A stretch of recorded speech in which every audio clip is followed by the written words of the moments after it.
Black Clock Audio Tales is brought to you by BunnySlippers.com. Check out their brand new Dino sound slippers. Super soft, super fun, super... Black Clock Audio Tales is a daily podcast that reads you a story, either a chapter or two of a novel at a time or a whole short story or two. Join us in our exploration of old ghost stories, supernatural fiction, horror stories, folk tales, fantasy, gothic horror, weird fiction, cosmic horror, and don't forget to join us for our monthly show about the Cthulhu Mythos. Look for our podcast wherever you find your podcasts. We suggest Podbean, Apple Podcasts, and Stitcher. Possibly also the loose flagstone leading up to the main house. Find us on the web at pgttcm.com, at Black Clock Audio on the Instagram and the Facebook, and Black Clock Audio Tales on YouTube. If, you just want to put on YouTube and listen to various stories while you clean the house, that's a good way to do it. Anyway, check out our new website at pgttcm.com, edited by Daniel Spitzer, music by Kevin MacLeod. The Chamber, Unseen Horrors, produced at Badger's Drift Studio in beautiful North Portland.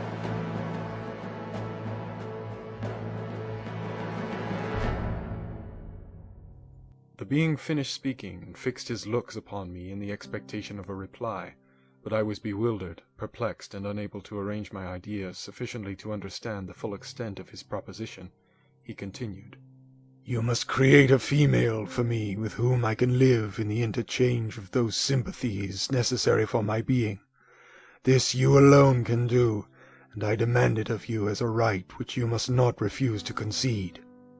The latter part of his tale had kindled anew in me the anger that had died away while he narrated his peaceful life among the cottagers, and as he said this I could no longer suppress the rage that burned within me. "I do refuse it," I replied, "and no torture shall ever extort a consent from me. You may render me the most miserable of men, but you shall never make me base in my own eyes. Shall I create another like yourself, whose joint wickedness might desolate the world? Begone! I have answered you. You may torture me, but I will never consent." "You are in the wrong," replied the fiend, "and instead of threatening, I am content to reason with you. I am malicious because I am miserable. Am I not shunned and hated by all mankind? You, my creator, would tear me to pieces and triumph. Remember that, and tell me why I should pity man more than he pities me.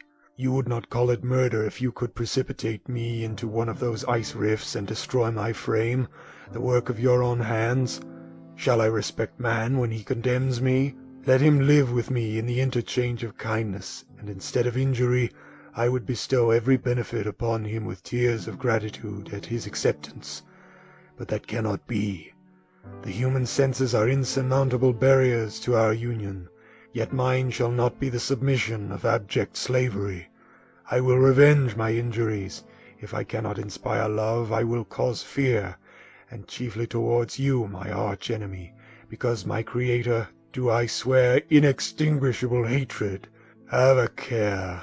I will work at your destruction, nor finish until I desolate your heart, so that you shall curse the hour of your birth."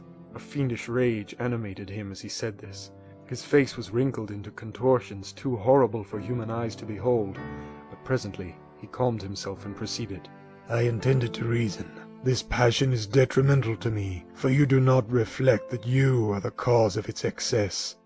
If any being felt emotions of benevolence toward me, I should return them 100 and 100-fold. For that one creature's sake I would make peace with the whole kind, but I now indulge in dreams of bliss that cannot be realized. What I ask of you is reasonable and moderate. I demand a creature of another sex, but as hideous as myself. The gratification is small, but it is all that I can receive, and it shall content me. It is true we shall be monsters, cut off from all the world, but on that account we shall be more attached to one another. Our lives will not be happy, but they will be harmless and free from the misery I now feel.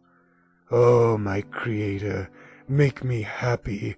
Let me feel gratitude towards you for one benefit. Let me see that I excite the sympathy of some existing thing.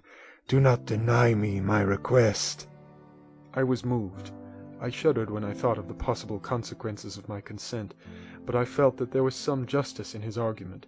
His tale and the feelings he now expressed proved him to be a creature of fine sensations, and did I not, as his maker, owe him all the portion of happiness that it was in my power to bestow? He saw my change of feeling and continued, "If you consent, neither you nor any other human being shall ever see us again. I will go to the vast wilds of South America. My food is not that of man. I do not destroy the lamb and the kid to glut my appetite. Acorns and berries afford me sufficient nourishment. My companion will be of the same nature as myself, and will be content with the same fare. We shall make our bed of dried leaves. The sun will shine on us as on man, and will ripen our food. The picture I present to you is peaceful and human, and you must feel that you could deny it only in the wantonness of power and cruelty. Pitiless as you have been towards me, I now see compassion in your eyes. Let me seize the favorable moment, and persuade you to promise what I so ardently desire." "You propose," replied I, "to fly from the habitations of man, to dwell in those wilds where the beasts of the field will be your only companions. How can you, who long for the love and sympathy of man, persevere in this exile? You will return and again seek their kindness, and you will meet with their detestation. Your evil passions will be renewed, and you will then have a companion to aid you in the task of destruction. This may not be. Cease to argue the point, for I cannot consent." "How inconsistent are your feelings! But a moment ago you were moved by my representations, and why do you again harden yourself to my complaints? I swear to you by the earth which I inhabit, and by you that made me, that with the companion you bestow I will quit the neighborhood of man, and dwell, as it may chance, in the most savage of places. My evil passions will have fled, for I shall meet with sympathy. My life will flow quietly away, and in my dying moments I shall not curse my Maker." His words had a strange effect upon me. I compassionated him, and sometimes felt a wish to console him, but when I looked upon him, when I saw the filthy mass that moved and talked, my heart sickened and my feelings were altered to those of horror and hatred. I tried to stifle these sensations. I thought that as I could not sympathize with him, I had no right to withhold from him the small portion of happiness which was yet in my power to bestow. "You swear," I said, "to be harmless, but have you not already shown a degree of malice that should reasonably make me distrust you? May not even this be a feint that will increase your triumph by affording a wider scope for your revenge?" "How is this? I must not be trifled with, and I demand an answer. If I have no ties and no affections, hatred and vice must be my portion. The love of another will destroy the cause of my crimes, and I shall become a thing of whose existence everyone will be ignorant. My vices are the children of a forced solitude that I abhor, and my virtues will necessarily arise when I live in communion with an equal. I shall feel the affections of a sensitive being, and become linked to the chain of existence and events from which I am now excluded." I paused some time to reflect on all he had related and the various arguments which he had employed. I thought of the promise of virtues which he had displayed on the opening of his existence, and the subsequent blight of all kindly feelings by the loathing and scorn which his protectors had manifested towards him. His power and threats were not omitted in my calculations. A creature who could exist in the ice caves of the glaciers and hide himself from pursuit among the ridges of inaccessible precipices was a being possessing faculties it would be vain to cope with. After a long pause of reflection, I concluded that the justice due both to him and my fellow creatures demanded of me that I should comply with his request. Turning to him, therefore, I said, "I consent to your demand, on your solemn oath to quit Europe forever, and every other place in the neighborhood of man, as soon as I shall deliver into your hands a female who will accompany you in your exile." "I swear," he cried, "by the sun and by the blue sky of heaven, and by the fire of love that burns my heart, that if you grant my prayer, while they exist you shall never behold me again. Depart to your home and commence your labors. I shall watch their progress with unutterable anxiety, and fear not but that when you are ready I shall appear." Saying this, he suddenly quitted me, fearful perhaps of any change in my sentiments.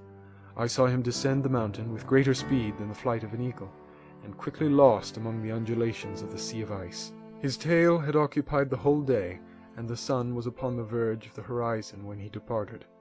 I knew that I ought to hasten my descent towards the valley, as I should soon be encompassed in darkness, but my heart was heavy and my steps slow. The labor of winding among the little paths of the mountain and fixing my feet firmly as I advanced perplexed me, occupied as I was by the emotions which the occurrences of the day had produced. Night was far advanced when I came to the halfway resting place and seated myself beside the fountain. The stars shone at intervals as the clouds passed from over them. The dark pines rose before me, and every here and there a broken tree lay on the ground. It was a scene of wonderful solemnity, and stirred strange thoughts within me. I wept bitterly, and clasping my hands in agony, I exclaimed, "Oh, stars and clouds and winds, ye are all about to mock me. If ye really pity me, crush sensation and memory. Let me become as naught. But if not, depart, depart, and leave me in darkness." These were wild and miserable thoughts, but I cannot describe to you how the eternal twinkling of the stars weighed upon me, and how I listened to every blast of wind as if it were a dull, ugly siroc on its way to consume me. Morning dawned before I arrived at the village of Chamonix. I took no rest, but returned immediately to Geneva. Even in my own heart I could give no expression to my sensations. They weighed on me with a mountain's weight, and their excess destroyed my agony beneath them. Thus I returned home, and entering the house presented myself to the family. My haggard and wild appearance awoke intense alarm, but I answered no question, scarcely did I speak. I felt as if I were placed under a ban, as if I had no right to claim their sympathies, as if never more might I enjoy companionship with them. Yet even thus I loved them to adoration, and to save them I resolved to dedicate myself to my most abhorred task. The prospect of such an occupation made every other circumstance of existence pass before me like a dream, and that thought only had to me the reality of life. End of chapter 17.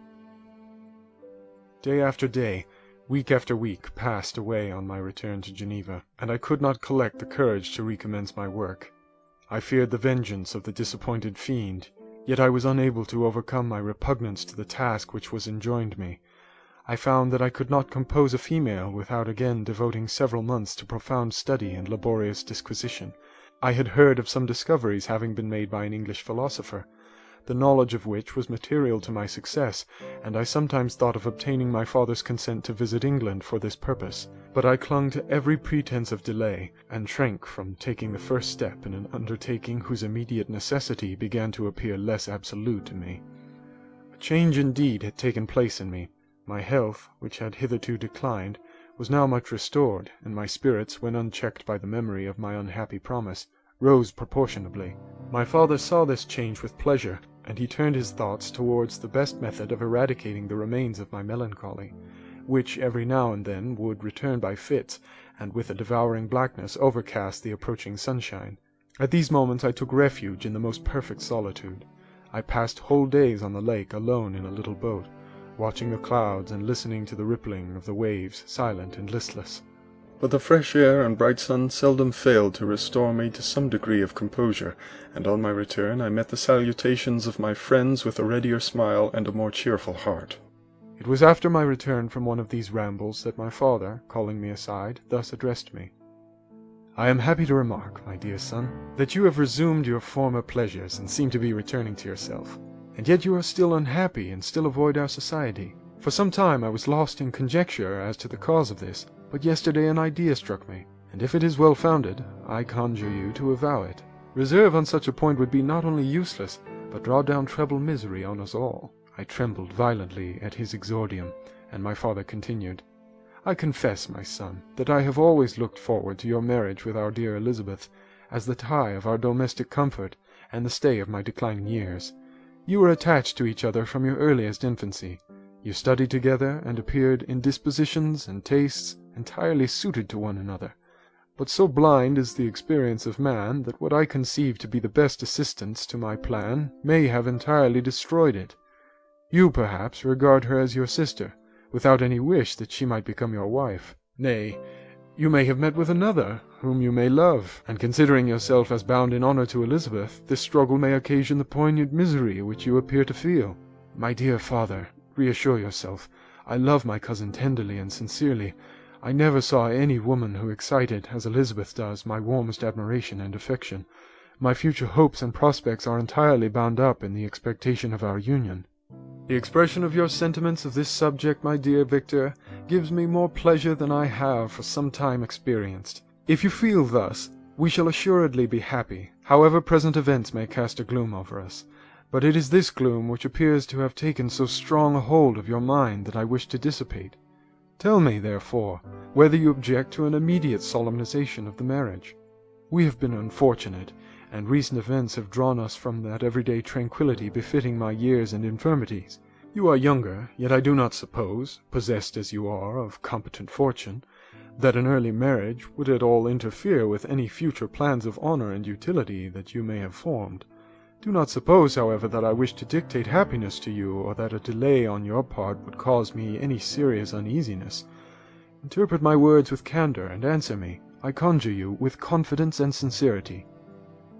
I listened to my father in silence, and remained for some time incapable of offering any reply.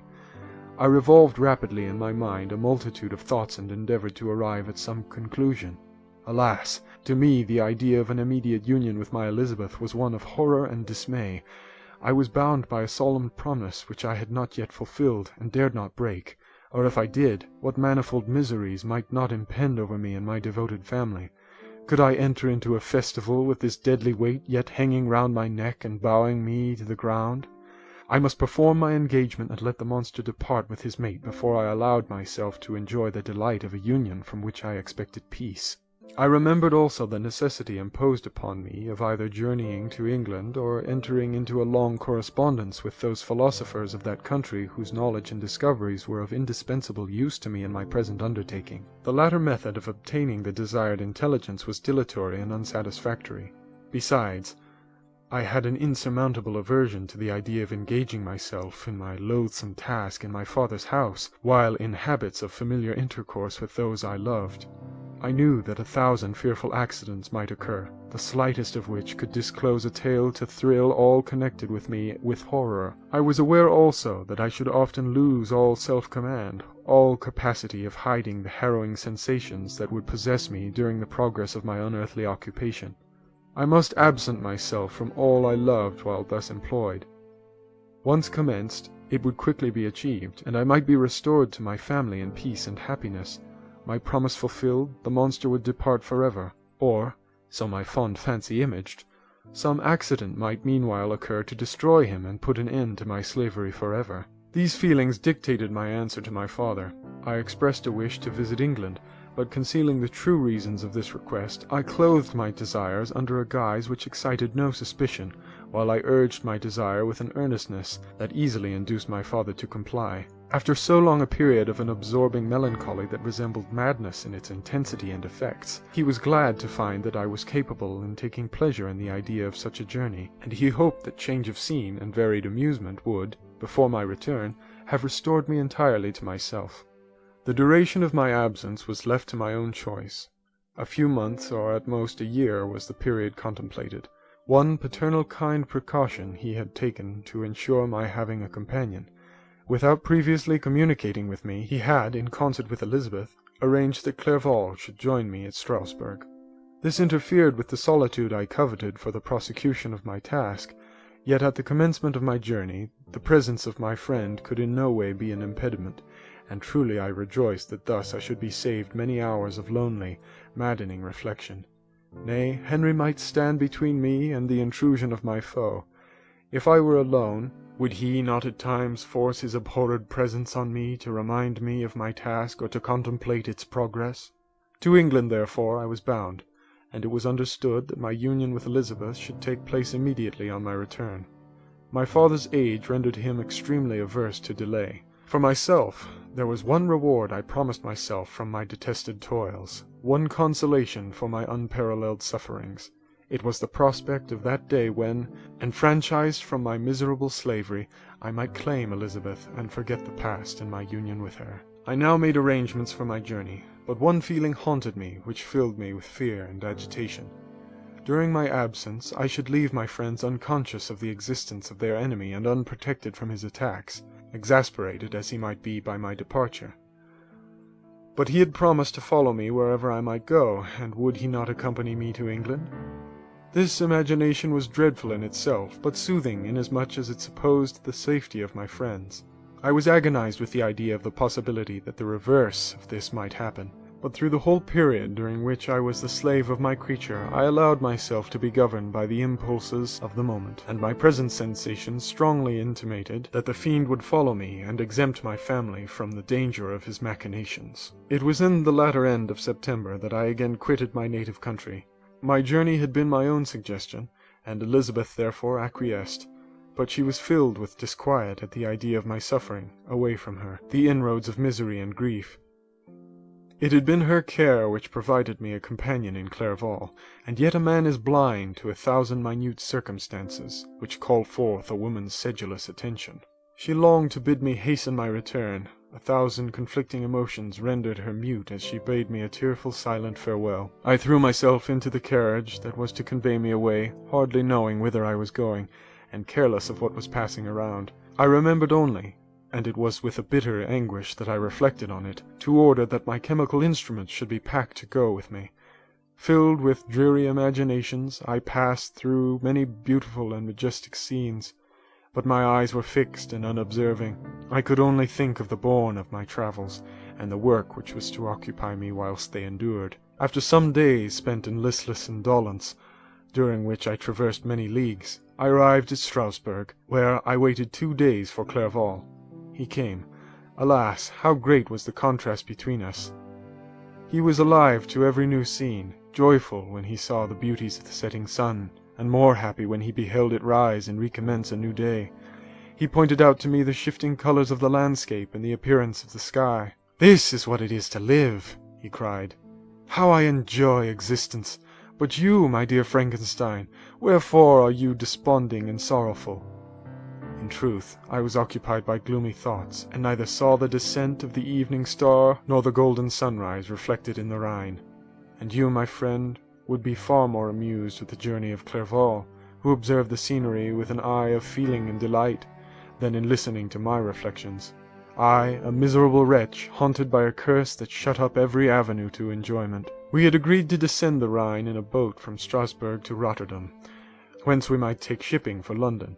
During this voyage we passed many willowy islands and saw several beautiful towns. We stayed a day at Mannheim, and on the 5th from our departure from Strasbourg arrived at Mainz. The course of the Rhine below Mainz becomes much more picturesque. The river descends rapidly and winds between hills, not high but steep, and of beautiful forms. We saw many ruined castles standing on the edges of precipices, surrounded by black woods, high and inaccessible. This part of the Rhine, indeed, presents a singularly variegated landscape.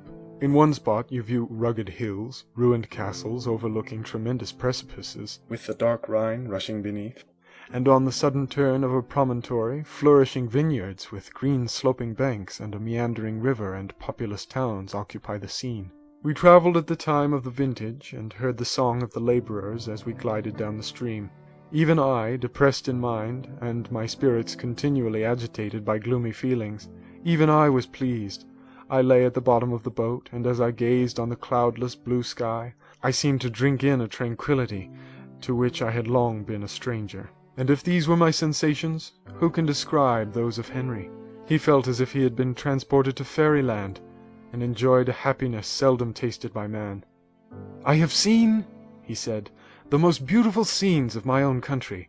I have visited the lakes of Lucerne and Uri, where the snowy mountains descend almost perpendicularly to the water, casting black and impenetrable shades, which would cause a gloomy and mournful appearance, were it not for the most verdant islands that belie the eye by their gay appearance. I have seen this lake agitated by a tempest, when the wind tore up whirlwinds of water and gave you an idea of what the waterspout must be on the great ocean, and the waves dash with fury the base of the mountain, where the priest and his mistress were overwhelmed by an avalanche, and where their dying voices are still said to be heard amid the pauses of the nightly wind. I have seen the mountains of La Valais and the Pays de Vaud. But this country, Victor, pleases me more than all those wonders. The mountains of Switzerland are more majestic and strange, but there is a charm in the banks of this divine river that I never before saw equalled. Look at that castle which overhangs yon precipice, and that also on the island, almost concealed amongst the foliage of those lovely trees. And now that group of labourers coming from among their vines, and that village half hid in the recess of the mountain. Oh, surely the spirit that inhabits and guards this place has a soul more in harmony with man than those who pile the glacier or retire to the inaccessible peaks of the mountains of our own country. Clerval, beloved friend, even now it delights me to record your words and to dwell on the praise of which you are so eminently deserving. He was a being formed in the very poetry of nature. His wild and enthusiastic imagination was chastened by the sensibility of his heart. His soul overflowed with ardent affections, and his friendship was of that devoted and wondrous nature that the world-minded teach us to look for only in the imagination. But even human sympathies were not sufficient to satisfy his eager mind. The scenery of external nature, which others regard only with admiration, he loved with ardor. The sounding cataract haunted him like a passion, the tall rock, the mountain, and the deep and gloomy wood. Their colours and their forms were then to him an appetite, a feeling, and a love that had no need of a remoter charm, by thought supplied or any interest, unborrowed from the eye. And where does he now exist? Is this gentle and lovely being lost forever? Has his mind, so replete with ideas, imaginations, fanciful and magnificent, which formed a world whose existence depended on the life of its creator, has this mind perished? Does it now only exist in my memory? No, it is not thus. Your form, so divinely wrought and beaming with beauty, has decayed, but your spirit still visits and consoles your unhappy friend. Pardon this gush of sorrow. These ineffectual words are but a slight tribute to the unexampled worth of Henry, but they soothe my heart. Overflowing with the anguish which his remembrance creates, I will proceed with my tale.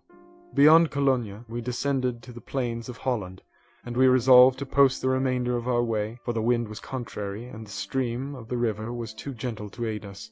Our journey here lost the interest arising from beautiful scenery, but we arrived in a few days at Rotterdam, whence we proceeded by sea to England. It was on a clear morning, in the latter days of December, that I first saw the white cliffs of Britain. The banks of the Thames presented a new scene. They were flat but fertile, and almost every town was marked by the remembrance of some story. We saw Tilbury Fort, and remembered the Spanish Armada, Gravesend, Woolwich, and Greenwich, places which I had heard of even in my country. At length we saw the numerous steeples of London, St. Paul's towering above all, and the tower famed in English history. End of chapter 18. London was our present point of rest. We determined to remain several months in this wonderful and celebrated city. Clerval desired the intercourse of the men of genius and talent who flourished at this time, but this was with me a secondary object.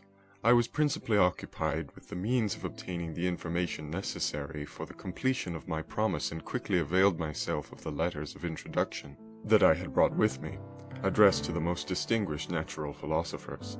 If this journey had taken place during my days of study and happiness, it would have afforded me inexpressible pleasure, but a blight had come over my existence, and I only visited these people for the sake of the information they might give me on the subject in which my interest was so terribly profound. Company was irksome to me. When alone, I could fill my mind with the sights of heaven and earth. The voice of Henry soothed me, and I could thus cheat myself into a transitory peace. But busy, uninteresting, joyous faces brought back despair to my heart. I saw an insurmountable barrier placed between me and my fellow men. This barrier was sealed with the blood of William and Justine, and to reflect on the events connected with those names filled my soul with anguish. But in Clerval I saw the image of my former self. He was inquisitive and anxious to gain experience and instruction. The difference of manners which he observed was to him an inexhaustible source of instruction and amusement. He was also pursuing an object he had long had in view. His design was to visit India, in the belief that he had in his knowledge of its various languages, and in the views he had taken of its society, the means of materially assisting the progress of European colonization and trade. In Britain only could he further the execution of his plan. He was forever busy, and the only check to his enjoyment was my sorrowful and dejected mind. I tried to conceal this as much as possible, that I might not debar him from the pleasures natural to one who was entering on a new scene of life, undisturbed by any care or bitter recollection. I often refused to accompany him, alleging another engagement, that I might remain alone. I now also began to collect the materials necessary for my new creation, And this was to me like the torture of single drops of water continually falling on the head. and every word that I spoke in allusion to it caused my lips to quiver and my heart to palpitate. After passing some months in London, we received a letter from a person in Scotland who had formerly been our visitor at Geneva. He mentioned the beauties of his native country, and asked us if those were not sufficient allurements to induce us to prolong our journey as far north as Perth, where he resided. Clerval eagerly desired to accept his invitation, and I, although I abhorred society, wished to view again mountains and streams, and all the wondrous works with which nature adorns her chosen dwelling places. We had arrived in England at the beginning of October, and it was now February. We accordingly determined to commence our journey towards the north at the expiration of another month. In this expedition we did not intend to follow the great road to Edinburgh, but to visit Windsor, Oxford, Matlock, and the Cumberland Lakes. Resolving to arrive at the completion of this tour about the end of July, I packed up my chemical instruments and the materials I had collected, resolving to finish my labours in some obscure nook in the northern highlands of Scotland. We quitted London on the 27th of March and remained a few days at Windsor, rambling in its beautiful forest. This was a new scene to us mountaineers. The majestic oaks, the quantity of game, and the herds of stately deer were all novelties to us. From thence we proceeded to Oxford. As we entered this city, our minds were filled with the remembrance of the events that had transacted there more than a century and a half before. It was here that Charles I had collected his forces. This city had remained faithful to him, after the whole nation had forsaken his cause to join the standard of Parliament and liberty. The memory of that unfortunate king and his companions, the amiable Falkland, the insolent Goring, his queen, and son, gave a peculiar interest to every part of the city which they might be supposed to have inhabited. The spirit of elder days found a dwelling here, and we delighted to trace its footsteps. If these feelings had not found an imaginary gratification, the appearance of the city had yet in itself sufficient beauty to obtain our admiration. The colleges are ancient and picturesque, the streets are almost magnificent, and the lovely Isis, which flows beside it through meadows of exquisite verdure, is spread forth into a placid expanse of waters, which reflects its majestic assemblage of flowers and spires and domes, embosomed among aged trees. I enjoyed this scene, and yet my enjoyment was embittered both by the memory of the past and the anticipation of the future. I was formed for peaceful happiness. During my youthful days, discontent never visited my mind, and if I was ever overcome by ennui, the sight of what is beautiful in nature, or the study of what is excellent and sublime in the productions of man, could always interest my heart and communicate elasticity to my spirits. But I am a blasted tree. The bolt has entered my soul, and I felt then that I should survive to exhibit what I shall soon cease to be, a miserable spectacle of wretched humanity, pitiable to others and intolerable to myself. We passed a considerable period at Oxford, rambling among its environs and endeavouring to identify every spot which might relate to the most animating epoch of English history. Our little voyages of discovery were often prolonged by the successive objects that presented themselves. We visited the tomb of the illustrious Hampden, and the field on which that patriot fell. For a moment my soul was elevated from its debasing and miserable fears to contemplate the divine ideas of liberty and self-sacrifice, of which these sites were the monuments and the remembrancers. For an instant I dared to shake off my chains and look around me with a free and lofty spirit, but the iron had eaten into my flesh, and I sank again, trembling and hopeless, into my miserable self. We left Oxford with regret and proceeded to Matlock, which was our next place of rest. The country in the neighborhood of this village resembled, to a greater degree, the scenery of Switzerland, but everything is on a lower scale, and the green hills want the crown of distant white Alps, which always attend on the piney mountains of my native country.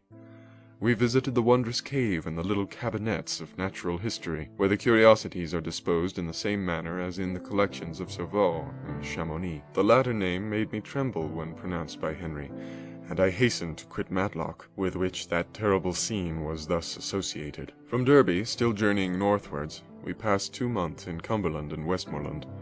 I could now almost fancy myself among the Swiss mountains. The little patches of snow which yet lingered in the northern sides of the mountains, the lakes, and the dashing of the rocky streams were all familiar and dear sights to me. Here also we made some acquaintances, who almost contrived to cheat me into happiness. The delight of Clerval was proportionably greater than mine. His mind expanded in the company of men of talent, and he found in his own nature greater capacities and resources than he could have imagined himself to have possessed while he associated with his inferiors. "I could pass my life here," he said to me, "and among these mountains I should scarcely regret Switzerland and the Rhine." But he found that a traveller's life is one that includes much pain amidst its enjoyments. His feelings are forever on the stretch, and when he begins to sink into repose, he finds himself obliged to quit that on which he rests in pleasure for something new, which again engages his attention, and which also he forsakes for other novelties. We had scarcely visited the various lakes of Cumberland and Westmoreland, and conceived an affection for some of the inhabitants, when the period of our appointment with our Scotch friend approached, and we left then to travel on. For my own part I was not sorry. I had now neglected my promise for some time, and I feared the effects of the demon's disappointment. He might remain in Switzerland and wreak his vengeance on my relatives. This idea pursued me and tormented me at every moment from which I might otherwise have snatched repose and peace. I waited for my letters with feverish impatience. If they were delayed, I was miserable, and overcome by 1,000 fears. And when they arrived, and I saw the superscription of Elizabeth or my father, I hardly dared to read and ascertain my fate. Sometimes I thought that the fiend followed me and might expedite my remissness by murdering my companion. When these thoughts possessed me, I would not quit Henry for a moment, but followed him as his shadow, to protect him from the fancied rage of his destroyer. I felt as if I had committed some great crime, the consciousness of which haunted me. I was guiltless, but I had indeed drawn down a horrible curse upon my head, as mortal as that of crime. I visited Edinburgh with languid eyes and mind, and yet that city might have interested the most unfortunate being. Clerval did not like it so well as Oxford, for the antiquity of the latter city was more pleasing to him, but the beauty and regularity of the new town of Edinburgh, its romantic castle and its environs, the most delightful in the world, Arthur's Seat, St. Bernard's Well, and the Pentland Hills compensated him for the change and filled him with cheerfulness and admiration. But I was impatient to arrive at the termination of my journey. We left Edinburgh in a week, passing through Coupar, St. Andrews, and along the banks of the Tay, to Perth, where our friend expected us. But I was in no mood to laugh and talk with strangers, or enter into their feelings or plans with the good humour expected from a guest, and accordingly I told Clerval that I wished to make the tour of Scotland alone. "Do you," said I, "enjoy yourself, and let this be our rendezvous. I may be absent a month or 2, but do not interfere with my motions, I entreat you. Leave me to peace and solitude for a short time, and when I return I hope it will be with a lighter heart, more congenial to your own temper." Henry wished to dissuade me, but seeing me bent on this plan, ceased to remonstrate. He entreated me to write often. "I had rather be with you," he said, "in your solitary rambles, than with these Scotch people, whom I do not know. Hasten then, my dear friend, to return, that I may again feel myself somewhat at home, which I cannot do in your absence." Having parted from my friend, I determined to visit some remote spot of Scotland and finish my work in solitude. I did not doubt but that the monster followed me, and would discover himself to me when I should have finished, that he might receive his companion. With this resolution, I traversed the northern highlands, and fixed on one of the remotest of the Orkneys as the scene of my labours. It was a place fitted for such a work, being hardly more than a rock whose high sides were continually beaten upon by the waves. The soil was barren, scarcely affording pasture for a few miserable cows, and oatmeal for its inhabitants. which consisted of 5 persons, whose gaunt and scraggy limbs gave tokens of their miserable fare. Vegetables and bread, when they indulged in such luxuries, and even fresh water, was to be procured from the mainland, which was about 5 miles distant. On the whole island there were but 3 miserable huts, and one of these was vacant when I arrived. This I hired. It contained but 2 rooms, and these exhibited all the squalidness of the most miserable penury. The thatch had fallen in, the walls were unplastered, and the door was off its hinges. I ordered it to be repaired, bought some furniture, and took possession, an incident which would doubtless have occasioned some surprise had not all the senses of the cottagers been benumbed by want and squalid poverty. As it was, I lived ungazed at and unmolested, hardly thanked for the pittance of food and clothes which I gave. So much does suffering blunt even the coarsest sensations of men. In this retreat I devoted the morning to labor, but in the evening, when the weather permitted, I walked on the stony beach of the sea to listen to the waves as they roared and dashed at my feet. It was a monotonous yet ever-changing scene. I thought of Switzerland. It was far different from this desolate and appalling landscape. Its hills are covered with vines, and its cottages are scattered thickly in the plains. Its fair lakes reflect a blue and gentle sky, and when troubled by the winds, their tumult is but as the play of a lively infant when compared to the roarings of a giant ocean. In this manner I distributed my occupations when I first arrived, but as I proceeded in my labor, it became every day more horrible and irksome to me. Sometimes I could not prevail on myself to enter my laboratory for several days, and at other times I toiled day and night in order to complete my work. It was indeed a filthy process in which I was engaged. During my first experiment, a kind of enthusiastic frenzy had blinded me to the horror of my employment. My mind was intently fixed on the consummation of my labor, and my eyes were shut to the horror of my proceedings. But now I went to it in cold blood, and my heart often sickened at the work of my hands. Thus situated, employed in the most detestable occupation, immersed in a solitude where nothing could for an instant call my attention from the actual scene in which I was engaged, my spirits became unequal. I grew restless and nervous. Every moment I feared to meet my persecutor. Sometimes I sat with my eyes fixed to the ground, fearing to raise them lest I should encounter the object which I so much dreaded to behold. I feared to wander from the sight of my fellow creatures, lest when alone he should come to claim his companion. In the meantime I worked on, and my labor was already considerably advanced. I looked towards its completion with a tremulous and eager hope, which I dared not trust myself to question, but which was intermixed with obscure forebodings of evil that made my heart sicken in my bosom. End of chapter 19. Thanks once again for listening to Black Clock Audio Tales. I've been your host and editor, DB Spitzer. All month long, June, Frankenstein, The Last Man, both stories by Shelley. And we're going to have some experts on to talk about Frankenstein and Mary Shelley in general and the Gothic tradition. So, that means Andrew Grace, and of course, Ken Haidt, and also from Word Horde Press, Ross E. Lockhart. Not Lossie Rockhart, but Ross E. Lockhart. All right. Thank you so much, and enjoy June. And remember, if you want to help out the show, just go to paypal.me/pgttcm and donate $1 or $5 or $10 or whatever you feel.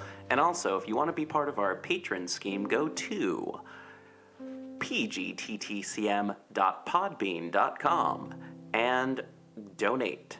I mean, we've got a patron button there, just pgttcm.podbean.com and donate whatever you can. There's a patron button, and it'll help you out and tell you what to do. All right, thanks again.